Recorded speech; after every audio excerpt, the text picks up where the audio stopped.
नमस्कार साई सुमन प्रोडक्शन तरफ मु आपको स्वागत कर आज आम साई सुमन प्रोडक्शन द्वितीय पर्यायर आज आम पनीपरिया गछरे लगुवा रोग पोक और यार प्रतिकार उपरे आलोचना करवा। मनुष्य हेउ कि पशुपक्षी हेउ कि गछलता हेउ रोग पोक क्या सुखरे रखे ना।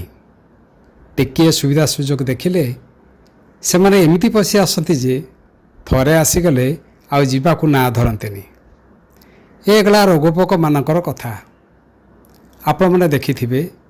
बाइगण गछरे कांकड़ पोक, बिलाती गछरे झाउड़ा रोग, पोईरे पत्र दाग, लाउरे पत्र छिटा, लंकारे पत्र पोड़ा एहीपरि रोगपोक माने गछटिकू कबलित करिथंती। एमाने गछलतार क्षति करने सहित फल उपर मध्य प्रभाव विस्तार करती। ए समस्त पाई आमे आम प्रकृति रे थिबा आम परिवेश रे थिबा लिंब गछ उपरे टिके आलोचना करवा। लिंब गछ मनुष्य पाई जेतिकी दरकारी गछलता मानक पाई मध्य सेतिकी दरकारी। आमे माने जदि लिंब तेल 10 ग्राम, हळदी गुंड 1 चामच और रसुण 5 कला रस को मिसाई 1 लिटर पानी रे पकाइबा मिसाई स्प्रे करवा। ताहा द्वारा समस्त पोक माने गछ को दमन गछ दमन हो पारती। विशेषकर आम जदि रोग मार्ग उपर आउ टिके आलोचना करवा।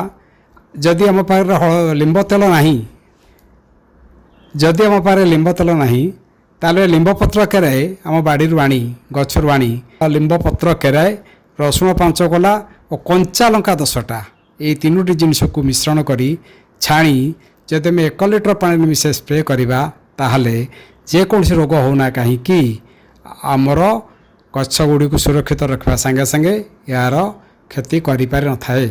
एथिपई कि आमे प्रायतः जेतेबेले ऑर्गेनिक फार्मिंग करूचु सेतेबेले गोबर जिया खत कंपोस्ट दे करबा संगे संगे आमे आम परिवेश रे थिबा लिंब पत्र को मध्य नहीं व्यवहार करिपारबा। देखंतु ना आमे आम ए बगीचा रे प्रति 7 दिन थरे यह को पकाई आम गछ को सुस्थ और सबल रखि पारचु। आशा करूची आपण मानकू ए भिडियोटी भल लागिबो एवं आपण या को निज काम रे लगै पारिबे। Thanks for watching. Drop a like, leave a comment, and don't forget to subscribe.